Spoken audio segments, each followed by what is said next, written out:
Hey y'all, it's your girl MB Goldie. Welcome back to my channel. In today's video, I'm going to be telling you guys how to start a YouTube channel on a budget.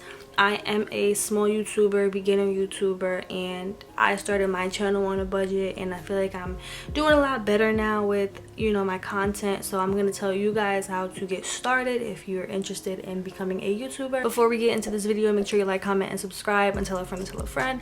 And without further ado, let's just get right into the video. The first initial thing that you have to do is obvious, but I'm going to say it anyway. You have to create your YouTube channel.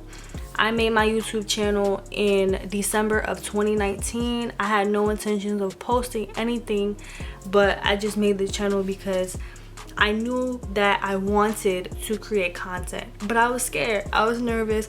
I didn't want my friends and people I know personally to be watching me and judging me.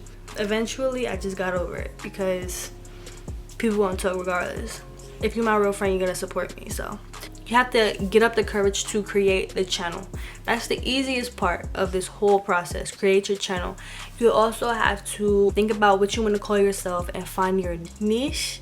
I think it's how you say it. Like the thing that suits you. Find your niche. That is a little difficult because myself, I was like, I don't know what I want to post, and even now I just post what I feel like posting. So before you create your channel, or around the time when you create your channel, you also need to figure out what kind of content you want to put out. And a lot of people have iPhones, iPhone 11, iPhone 12, iPhone XS Max like I have.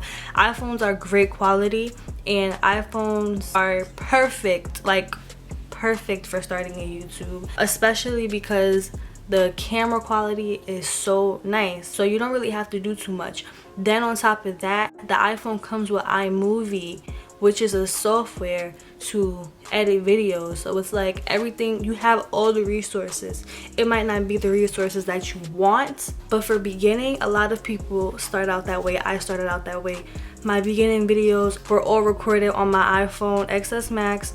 Some of them even were recorded on an iPhone 6 and edited on iMovie. Now for myself, eventually I did research on cheap cameras. I ended up getting a Canon SX40HS, which is what I use now in this video and all my other videos, and the camera was $160. So this is still budget friendly, being how cameras usually go for $400 and up. This is very affordable. But also, again, if you don't know if you want to do this long term, or if you don't have that kind of bread to drop on a camera right now, your phone will work just fine. Now I'm gonna tell y'all this: lighting is essential. You're not gonna watch somebody who's talking to you like this.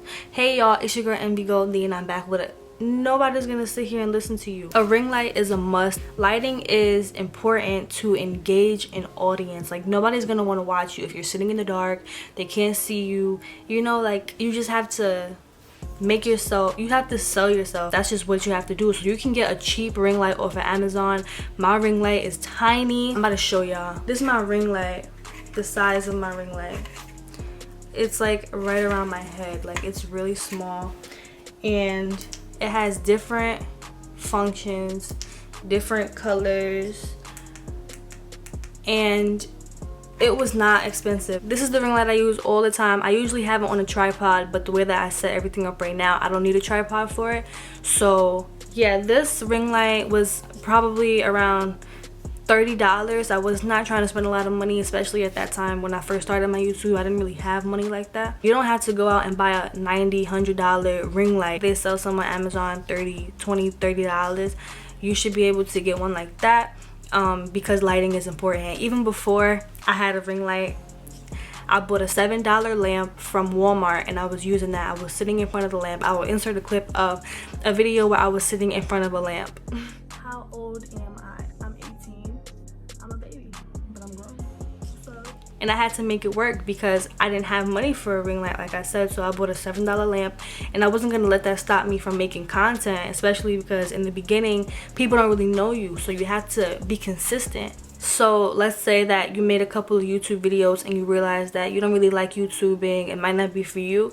You only spent maybe like $20, $25 on a ring light, if you didn't have to go out and buy anything crazy. And if you decide you don't like it, okay, cool, you can sell your ring light, you can use it for pictures. It wasn't a complete waste if you decide that you don't want to do it, but it would be a waste if you bought a MacBook, a ring light, a camera.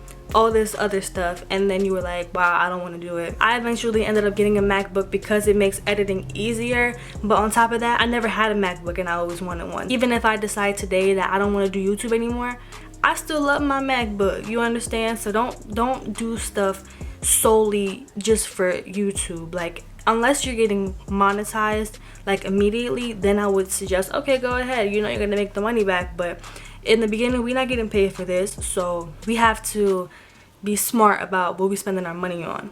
Also, you want to make sure that you have a dedicated location, whether it's in your home, wherever you can make YouTube videos. You have to designate that area for that. A lot of people buy backdrops, or some people just use a plain fabric and put it up to their wall so that they have a clean, clear background. I personally was gonna buy a tapestry, but I couldn't find one that I liked, so up until now I've just been filming in front of my wall. It's just pretty clear, like it's clear, it's nothing distracting or anything. It looks kind of plain, but yeah, just make sure that you have a set environment. You don't want to have an environment where you have like your kids in the back, you know, fighting, and then, you know, your dog over there, you know, just stuff like that. You just want to have it clear, clean, and just look professional.